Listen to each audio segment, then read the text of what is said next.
Welcome back to the Mindful Psychonaut podcast. So today, going to be going into slightly different, topical areas. We're going to be talking about the greater good, and tackling how the greater good is often used as a tool of societal control. These kind of topics I haven't necessarily discussed these types of topics on the podcast before.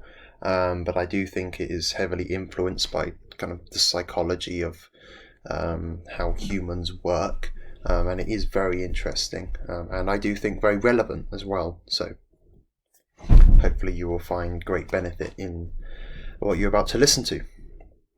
So starting with a quote. "The great citizens of a country are not those who bend the knee before authority, but rather those who, against authority if need be, are adamant as to the honour and freedom of that country." And here are a few definitions that you might want to think about, or at least consider, and their real world application as we go through. So an authoritarian, a government characterised by strong central power to preserve the political status quo and rejects the ideas of pluralism. Propaganda, a form of communication intended to sway the audience through presenting only one side of the argument. And collectivism, which is cultural value that is characterized by an emphasis or cohesiveness among individuals and prioritization of the group over the self.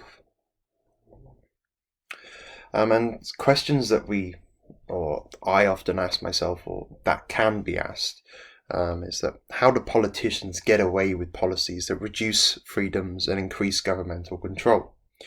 And why there's so few people defending liberty when a world without liberty is full of mass suffering? I think it comes down to the assumption that we are free, which might have previously been argued better, and as the years have gone by, cannot be argued as well. I think that freedom is something that we take for granted, or that of which we have. Incursions that are placed upon freedoms are easily accepted and dismissed as not important or only a small restriction. We continue to distract ourselves with the technologies of our time, and do not seem to identify the patterns of restriction, the often present incrementalism in these patterns, and where that could possibly lead to. It's so easy to distract yourself with these technologies, with going on and listening to podcasts, watching TV, playing video games, and there's so many things that we are able to grasp onto and to distract us from things, the changing times of the world. And okay, the government did this or whatever, a certain policy was introduced today, and I don't agree with it, but oh well, at least I can watch my favourite TV show. And you kind of just push it aside.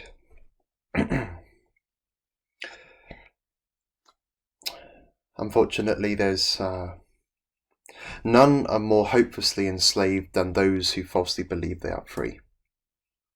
To believe you are free is to dismiss the fact that to be governed in the modern world is to be watched, inspected, regulated, spied upon, valued, censored, commanded, and law-driven by those that have neither the right nor the wisdom nor the virtue to do so. And with that, I'm just going to play a recent video that I posted on my Instagram account. So yeah.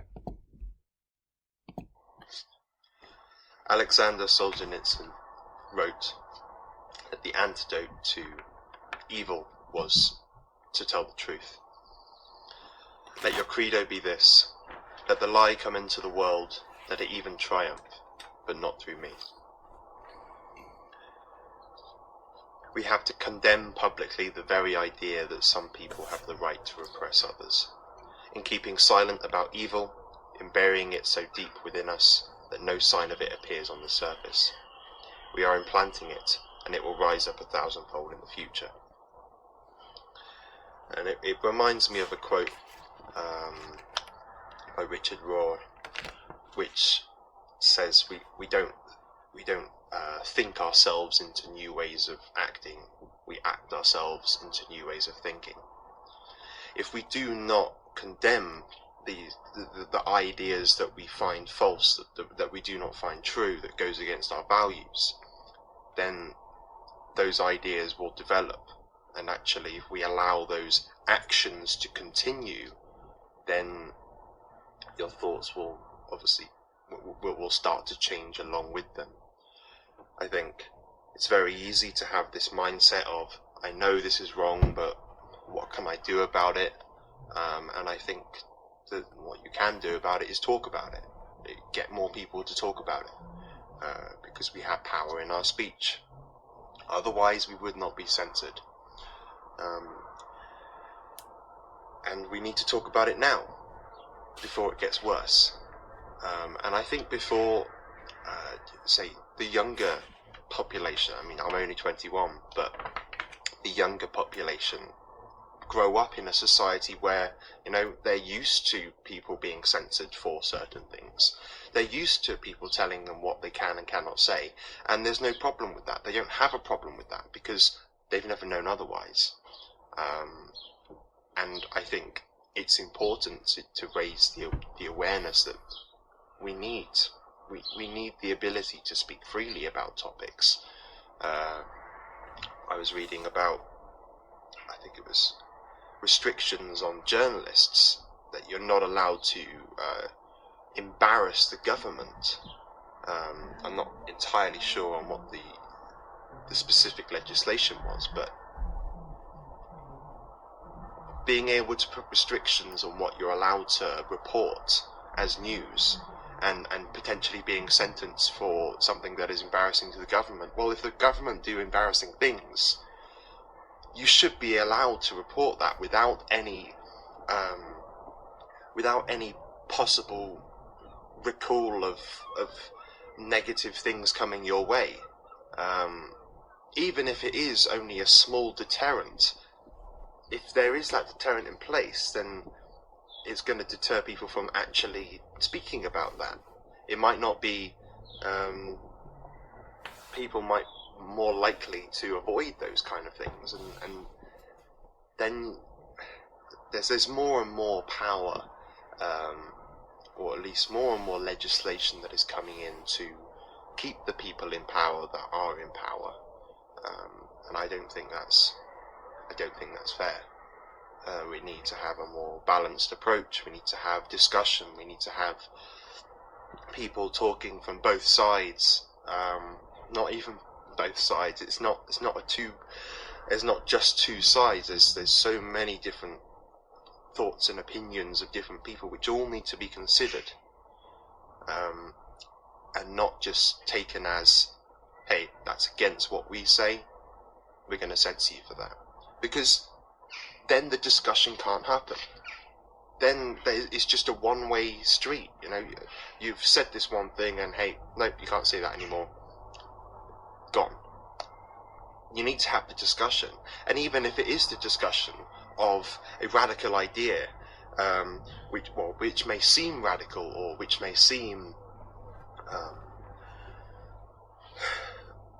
outright crazy, the discussion needs to happen. There needs to be talk about that certain topic that wants to be censored, that people are outraged by, that is so different to what your morals are, or what your opinion is, what your ideology is. You need to have the discussion and the alternative viewpoints. You need to play with ideas that are not your own. You need to play around with ideas that go against what what ideas you hold to be true. Because actually, some people in the past have thought that their ideas are the best, and it's turned out not to be the case. So, tell the truth and speak out against evils that you see in the world before it's too late. Alex, So, hopefully that worked and you could hear all of that all right. But it goes back to how is the greater good, the greater societal good, often used as a tool of societal control. And one of the key ways this is happening is through the adoption of collectivism across the world and across many of our it's been used in the past, it's used across more heavily in some areas of the world than others. But to truly understand collectivism, we must consider this. Does the individual exist for the sake of society, or does society exist for the sake of individuals? Collectivists would suggest that the individual exists for the sake of society and should subordinate himself and conduct himself for the benefit of society, sacrificing his selfish private interests to the common good. Collectivism has been foundational to communism, fascism, and socialism. Dictators of the past have adhered to collectivism and its doctrine, resulting in mass death, destruction, and suffering. Adolf Hitler claimed the common good before the individual good.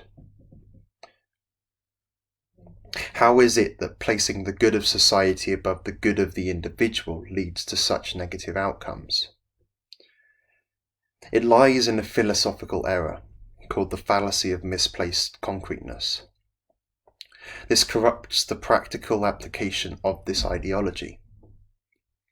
It occurs when abstraction and concepts are treated as an entity in the real world. As indicated by Carl Jung, society is nothing more than a term, a concept for the symbiosis of a group of human beings. A concept is not a carrier of life. Society is without interests or aims. It is merely the collection of individual thoughts and action. This means that an individual or group of individuals must be given the ability to define what constitutes societal greater good. Generally, ruling classes determine what the greater good is, and this doctrine has generally been accepted to represent benevolence and love for humankind. From individual sacrifices made at the altar for the greater good of the tribe, to the many millions exterminated in slave labour camps for the good of the race or the proletariat.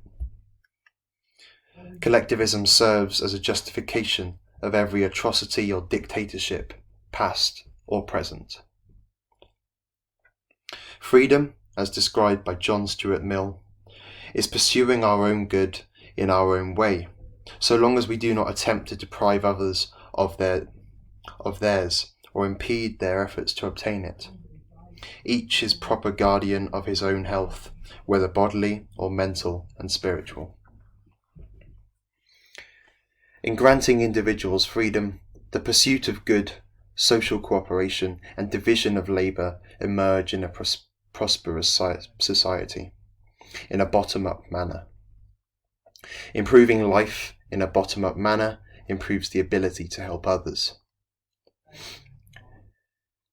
Individual rights allow individuals to be responsible for living, meeting their own needs, to act on the basis of their own judgment, and to use and dispose of material resources that they may have acquired by their efforts. This promotes a society for the individual rather than the individual for the society. Lysander Spooner once wrote, "A man's natural rights are his own, against the whole world, and any infringement of them is equally a crime, whether committed by one man, calling himself a robber, or whether committed by millions, calling themselves a government." Similar to Solzhenitsyn's standing up to evil, Albert Camus wrote, "Every insubordinate person, when he rises up against oppression, reaffirms thereby the solidarity of all men." And I think it's important to reflect on current times that we live in, and realizing that we are progressing closer towards a widespread acceptance of collectivism. We've seen the historical representation of collectivism and the atrocities that it brought, and I think we need to be aware of that, and we need to be aware of collective decisions and policies that may be introduced or may want to be introduced by certain governments or leaders. While most may be complicit in servitude, I should remind you again that we have power in our speech, and failing to oppose that which you find to be immoral or untrue is a disservice to yourself, others, and the many that may come after us. So a bit of a different episode today, and a little bit shorter than most, but it's definitely something to think about, and I think it's definitely something that not many people do, or at least it definitely holds a lot of importance in our day-to-day life, because it determines what our day-to-day life will be. We see more and more almost the individual's rights and freedoms being